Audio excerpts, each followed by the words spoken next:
What up, Marsh Pod? Great day of basketball yesterday, some big games. Easiest takes after that is Texas is Texas. But that's not what we're talking today. First, we're talking Run DMV, and most notably, we're talking Nick Hugo. This guy has been on another level. We're recording this at just before 1 p.m. Eastern on Wednesday. He had another phenomenal game. He sets the league record with 11 blocks, follows that up with just a casual 21-17 in a game that Run DMV needed to win, maybe more than any team has needed to win this entire season. They were stumbling, 3 straight losses, kind of sandwiched on this latest losing streak was sandwiched in the middle of one of the better stretches that we've seen in the league, but a stabilizing game from Nick Hugo and DMV because they needed it. Like I said, Beyond the Arch, who we're actually going to talk briefly about in a second, they're rolling. I think it's 5 straight wins. I think it's 4. They're rolling. They just get a massive win over Showtime. They got within a game back, though Run DMV has the tiebreaker. So 2 games back, 1 game back on the standings of Run DMV for the 5th seed. And instead, Beyond the Arch is going to now be back 2.5 because Run DMV gets a huge win today. Like I said, they needed it. This is now starting to take shape, and I think in the coming weeks we're going to get a little bit better look at. Next week we're going to do a little, or maybe it's Friday, we'll figure that out, but we'll do updated pointless power rankings. But I want to focus on what these races look like to close out the season, because there are going to be some awesome ones, both within the divisions, within the conferences for seeding, but also that 8th seed for both sides is starting to take shape, and this is why you can't focus too much on it early. There's still a lot of teams in play. There's still a lot going on, but when you look at how close this is, Beyond the Arch, they're 2.5 back, 1.5 statistically, but 2.5 because of the tiebreak. They're only back 2 games in the losing column. That's big. That's some room to play with for them. There's going to be a lot of those races. I don't want to get into them now because things are going to change this week. It might be a Monday thing, but huge win from Run DMV, but what I wanted to focus on was Nick Hugo. I mean, we talk about Run DMV needing a guy. Nick Hugo, I don't know if he's the guy, but he's definitely a guy that now you say, look, we're going up against a big team like Gotham 5, let's say, for hypotheticals. You feel like Hugo can run with these big boys. And this shouldn't be a surprise. I don't think it is a surprise, but what he's doing has been shocking. 11 blocks. I mean, Victor Silgauskas flirted with it when he had, 7.25, but 11 blocks is insane, 17 in rebounds and 21 points in next game out. It shows the variety of which Hugo can get things done. He can be your anchor. He can be your scorer. He can be your rebounder. He can anchor a defense. I mean, he brings a lot to the table, and we're seeing that on huge display right now. But really what I wanted to talk about today was something that I had teased a little bit. I don't know, tease isn't probably the right word, but touched on last podcast about Showtime and Run DMV, I'm getting all these names mixed up. The loss to Beyond the Arch is another example of that.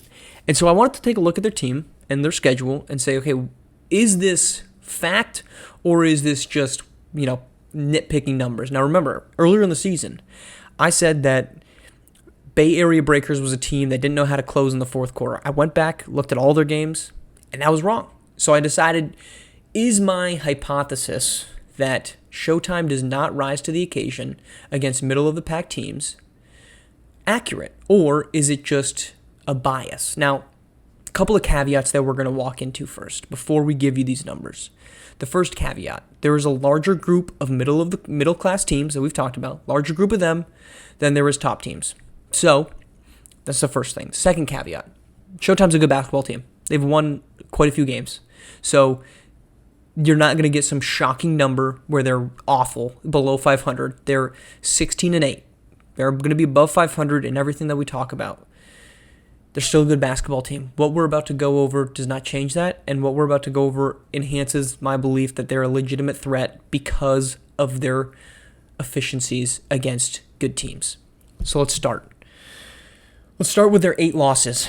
Okay, they are 4 wins against teams above 500. 4 losses against teams above 500, and 4 losses against teams below 500. So when they've in their 8 losses, 50% of them have come against a team either above or below 500. That's fine. But what that tells us is that for the most part, they just aren't getting it done against below 500 teams. They're losing to them is basically what we're saying. So these are their losses. APAC, they're below 500. They lost by 7. Lone Star, that's one of their above 500 wins. They lost by 6.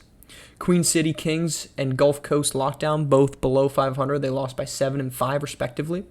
Run DMV, that's their second above 500 loss. They lost by 16. Africa, they lost by 5-2. That's a below 500 team. And then their last 2, lost by 2 to Originators, lost by 18 to Beyond the Arch. Both of those teams are above 500. So those are their 4 above 500 losses. Lone Star, Run DMV, OGs, Beyond the Arch. You might look at that and say, okay, that's notable. That's notable. They're losing to good teams. Well, they're also beating good teams, okay? They got 16 wins. 7 of those wins have come against teams above 500. 7 of them have come against teams below 500. So again, our hypothesis, against teams below 500, Showtime does not rise to the occasion. The math tells us that against teams below 500, they are 9-4, and against teams above 500, they are 7-4. Now again, you're looking at some teams that could go either way, but that's basically it. So that doesn't really tell us a lot. It just tells us that they've been a good team, which again, that was one of our caveats in our opening to this thesis was Showtime is still a good basketball team. We're not changing that, but we're trying to figure out when they play middle of the road teams, are they less efficient than when they play good teams? So this is what we did. I broke everything up into the top teams, top tiers, let's say.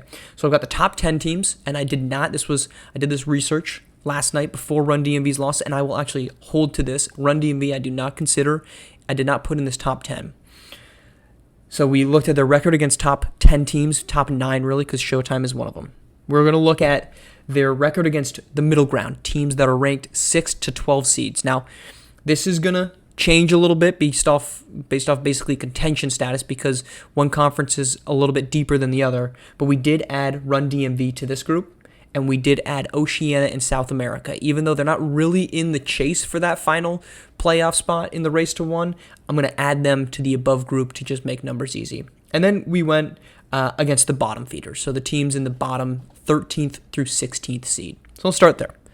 Against bottom feeder teams, they're 2-1. Okay, so their losses, their lone loss was to Africa. Their wins against Middle East and the North. 2-1. That's what you should expect to see. Probably would have liked that to see at 3-1, but I think it's a small sample size, right? 66% win percentage. Let's say they play Heartland and lose, who I would put in that frame. You start to change that perception. But South America, they are not in this area because of that early 5-game winning streak, and they won again this morning, but they don't fall in that. So 2-1, not bad. Not what you would like to see, but they're not 1-2. Now against the teams in the middle ground, against teams 6 through 12, this includes Run DMV, and this includes Oceania and South America. So why are we including them? Well, we have to include Run DMV because they haven't been consistently elite team. They've had that great stretch, but most recently that 3-game losing streak changes that. We're including Oceania and South America from a seeding standpoint, like I said. They're not really teams that I would expect to make the playoffs, but they are a team that, both of them, that are technically within that 6 to 12 seed mark. And for this exercise, it helps out one Showtime. So I didn't want to mess with numbers that skewed the answer of my hypothesis test in a way I wanted it to go. I wanted pure numbers. So against these teams, ranked 6 through 12, they had a record of 9-5, which is a 64% winning percentage and a 19 win pace over 30 games. That's not great. Now, we said again, we're not going to see something at 500 if you took out the Oceania and South America losses or wins and you put them down in the bottom feeders, which I think there's an argument for. That number drops to 7-5, but I do think they deserve to be in this conversation at 9-5. That's a troubling number. That's a troubling number for a team that's supposed to be a championship winner. To be at a 19-win pace, 64%. That's not awesome. Originators are already going to surpass that. That would probably end up getting you a 3 or 4 seed, and it's probably going to be, truthfully, where they end up, but they've got, I think, 8 or 9 games left. That's only 3 wins in those last 9 games for Showtime to reach that 19 win mark. They should surpass that. So that 9-5 record, that's actually a 2% lower winning percentage than Showtime has on the season. On the season, they've won 66% of their games, 2/3 of it. Again, that's 64.3. So they're playing at a slightly worse mark, 9-5 record, against teams in that middle ground. But the question was, they'd rise to the occasion against great teams, right? That's part of our hypothesis. They play poorly against, or not poorly, they don't play it as great against middle-of-the-pack teams, but they play really great against top teams. Do our numbers back that up? And our numbers do. They have played in record against top 9 teams, which, again, we removed Run DMV from this. Showtime is going to be number 10 to take our top 10 teams, and they have not played Rocky Mountain or Gotham 5, so top 9 minus 2, so 7. Their record against top 7 teams, 5-2, a 71% winning percentage, and a 21 win pace. So they are playing 2 wins better against higher level teams. And you might think that's not a lot. That's not unsubstantial to look at this group that says they don't do a great job against middle of the pack teams, or I shouldn't say that. They do a good job against middle of the road teams, but they do a phenomenal job against top teams. So this is all a roundabout way of saying when the moment, when the lights are brightest, that's when Showtime arrives. They are 5-2 against teams that we would consider in the top 10, again with the caveats of 3 teams being excluded, 1 being them, 1 being that Rocky and Gotham 5 they have not yet played. But they have gone up against the league's best teams, and that's when they are at their absolute best. You look at their 2 losses. Once to Originators, they lost by 2. And then once to Lone Star, they lost by 6.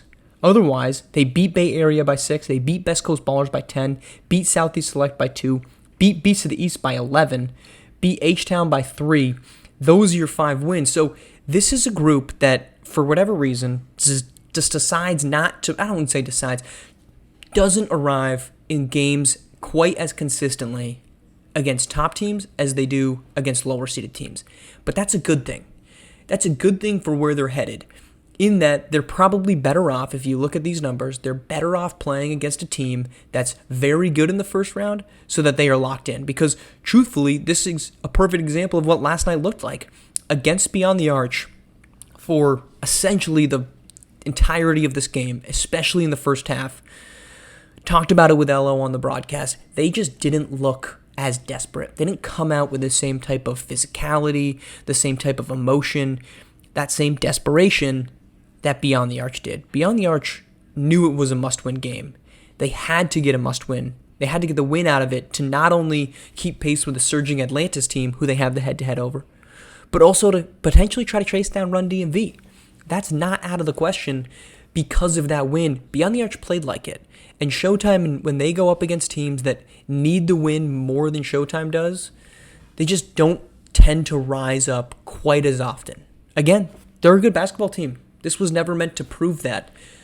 But the testing of our hypothesis of they don't play quite as well against good teams as they do against great teams is true.